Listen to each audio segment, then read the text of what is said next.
आश्रम की बात नहीं कह रहा, ऊपर में उसकी कॉलोनी बनी हुई है। स्वामीनारायण वालों का अलग कॉलोनी बना हुआ है और वैष्णव है उनके अलग कॉलोनी बना हुआ है। सबके ऊपर सबका जीव और वहीं जा सकता है, दूसरे जगह नहीं जा सकते। कबीर पंथियों का भी एक अलग कॉलोनी बना है, जानते हो कौन सा कॉलोनी? सतलोक। कबीर पंथी लोग सतलोक में जाते। कहां पर है भैया? कहे ऊपर है। कितना ऊपर है इसका कोई लेखा जोखा नहीं, कितना ऊपर है। गए ते बहुरे नहीं, कुशल कहे को आओ। कबीर साहब कहते हैं जो यहां से चला जाता है वो आ करके बताता नहीं है भैया वहां कुशल से हूं, या आप भी नहीं जान सकते कि वो कितने कुशल से हैं, कि कितने दुखी है, कि कितने सुखी है। किंतु मान्यता है ऊपर है।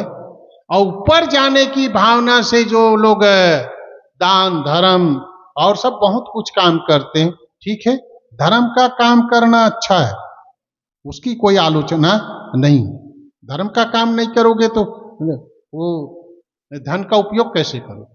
किंतु इस भावना से धर्म का काम कर रहे हैं कि ऊपर जाएंगे तो 1 पैसा दोगे तो 10 लाख देगा, ये जो बातें कही जाती है उस भावना से करते हैं।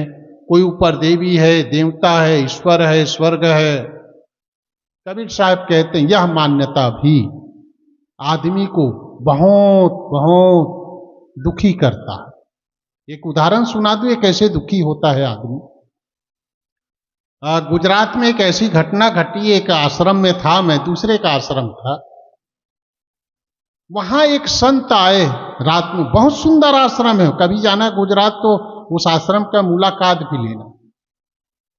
ओंकार साधना आश्रम, वहां 6 महीना में रहा हूं। खूब बढ़िया साधना का सुंदर स्थल है, मिलना जुलना किसी से नहीं, बिल्कुल एकांत में आपको भोजन पानी मिल जाएगा ऐसा। वहां एक महात्मा एक बार मेरे पास लाल कपड़े में था, 30-35 साल का। बंधन क्या चीज है, आदमी कैसे भटकता है, एकदम सच्चा उदाहरण मैं आपको बता रहा हूं, दृष्टांत नहीं है, उदाहरण है। रात में 9 बजे वो आया, आते ही मेरे रूम में रोने लगा। मैंने कहा काहे रो रहे हो महात्मा जी, काहे, कुछ क्या गलती कर डाले कि इतना पश्चाताप हो रहा है? फिर ज्यादा रोने लगा। जब उसका रोना बंद हुआ तो मैंने उनको पूछा महाराज जी क्या बात है? उसने कहा मैं साल भर नीचे भोयरा में था, वो भोयरा बना है वहां, बाहर से ताला लगा देते हैं, एक खिड़की से आपको भोजन पानी दिया जाता है। साल भर था, 365 दिन हो गया, आज मैं वहां से निकला हूं, किंतु महात्मा जी मुझे भगवान का दर्शन नहीं मिला। इसलिए रो रहा था कि 365 दिन तक वहां तपस्या, सचमुच साधक बहुत सुंदर था। वो कहे मैं एकदम नियम से सारा काम करता रहा साहब जी, मेरा स्वामी जी, किंतु बिल्कुल मुझे भगवान का इतना भी दर्शन नहीं हुआ। मैंने उनको पूछा, फिर उन्हीं की भाषा में पूछा, अच्छा ये वो दक्षिण का था वो महात्मा। मैंने उनको पूछा अच्छा ये बताइए महात्मा जी भगवान कहाँ है, ईश्वर कहाँ है? थोड़ी देर सोच के कहता है सब जगह है ईश्वर, सब जगह, जैसे उसको गुरु ने कहा था। फिर कहता है, फिर मैं पूछा अच्छा ये बताइए महात्मा जी कि जो ईश्वर सब जगह है तो आपके रूम में था कि नहीं? कहता है कि जब सब जगह ईश्वर है तो रूम में भी था। मैंने कहा कि रूम को भी छोड़ दीजिए, आप जो ये कपड़ा पहने हैं लाल कपड़ा, भगवा कपड़ा, इसमें इसमें ईश्वर है कि नहीं? क्या इसमें भी है? फिर आगे बढ़ा, उसको पूछा अच्छा ये कपड़े को भी छोड़ दीजिए, आपका शरीर है ना, ये भी तो 5 तत्वों से बना हुआ है, ये शरीर में ईश्वर है कि नहीं? तो क्या हाँ शरीर में भी ईश्वर है। तो आप कैसे कहते हो ईश्वर का दर्शन नहीं हुआ? ईश्वर है उसका अनुभव नहीं कर रहे हैं, आपके पास ही आपके दिल में बैठा हुआ है, किंतु कहे हमारे गुरुदेव जी ने तो ऐसा नहीं बताया था। मैं कहा फिर से करो, अनुभव करो, आपको ईश्वर मिल जाएगा। ये खानी, इसको कहते हैं वाणी जाल। बहुत बढ़िया साधक था, बहुत बढ़िया सुंदर, उसके उतनी साधना तो हमारे पास नहीं थी, किंतु बोध न होने के कारण, सब कुछ उसके पास रहते हुए के कारण भी वो आदमी अनाथ बना हुआ था, भिखारी बना हुआ था कि भगवान का मुझे दर्शन नहीं हो रहा। तीसरी बात है राम नाम जाने बिना।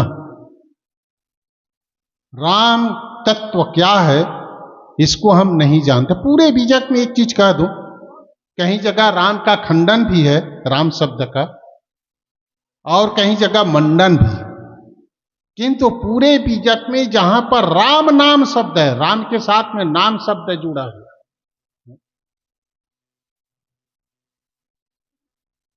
कहीं गड़बड़, जहां राम नाम शब्द है वो पूरे चेतन के लिए ही कबीर साहब ने राम नाम निजु जानी के, उसका प्रमाण है बीजक में। अपने आप को ही राम नाम जानो। राम नाम कहीं और दूसरा दशरथ सुत ही लोक ही जाना, राम नाम का मरम है आना। दशरथ के घर में जो जन्म लिया, जिसका रामचंद्र नाम था, वह रामचंद्र के अंदर में भी जो बैठा था, रावण के अंदर में जो बैठा था, कबीर साहब उसको राम नाम मानते। राम राम कहने से किसी का कल्याण नहीं हो सकता, राम तत्व को जानने से कल्याण होगा। बहुत दुख दुख की खानी तब बची हो जब राम ही जानी। राम ही मानी शब्द नहीं है, क्या है? राम ही जानी। वो कौन है? अंदर में बैठा हुआ परम पुरुष परमात्मा के रूप में जो चेतना बैठी है, जिसमें ज्ञान ज्योति है, जिसमें अंतर ज्योति है, जिसमें चेतना ज्योति है, वो अंदर में बैठा हुआ है। हम इसका अभी अनुभव नहीं करते हैं, केवल शब्दों से हम इसका लोगों संत लोग बताते हैं, हम लोग सुन लेते हैं, मान लेते हैं। अनुभव क्या है? सचमुच आप अनुभव करो। अनुभव कब होगा? जब खानी जाल और वाणी जाल दोनों से हटेंगे। साहब ने कहा है 3 कारण है भवसागर में जाने का। पहला कारण मोह ममता माया मोह में विषय की आसक्ति में डूबे हैं, ये खानी जाल है। दूसरा है कि अलग अलग गलत गलत मान्यताओं को लेकर के जो हम डूबे हुए हैं, जिसकी कोई अस्तित्व नहीं है, अस्तित्व बिना भी हम उसका अस्तित्व मान रहे हैं, वो वाणी जाल है और उसमें इतना आसक्त है। और तीसरी बात है हम दुनिया को जानते हैं, संसार की चीजों को जानते हैं, मकान बनाना जानते हैं, खेती करना जानते हैं, बाल बच्चा पैदा करना जानते हैं, उसकी सेवा करना जानते हैं, किंतु अपने तत्व को, खुद तत्व क्या है, राम तत्व क्या है, आत्म तत्व क्या है, चेतन तत्व क्या है, अंदर में बैठी चेतना क्या है, उसका अनुभव नहीं करते हैं। तो यही 3 कारण हैं जो हमको भवसागर में अभी तक भटका रहा है। सद्गुरु संतों के दर्शन से, उनके सानिध्य प्राप्त करके, उनके निकट जा करके माया जाल क्या है, खानी जाल क्या है, वाणी जाल क्या है, इसका निराकरण करें और आत्म तत्व के प्रति अपने लगाव रखें, उसको जाने समझें, तब हम दुखों से बच सकते हैं। मेरा समय पूरा हो गया, अपनी वाणी को यहीं विराम देता हूं। एक बार जोर से जय बोल दीजिए, इतने लोग बैठे हैं, आवाज गूंज जाना चाहिए। बोलिए सद्गुरु कबीर साहेब की जय, संत समाज की जय, सद्गुरु अभिलाष साहेब की जय, साहेब बंदगी।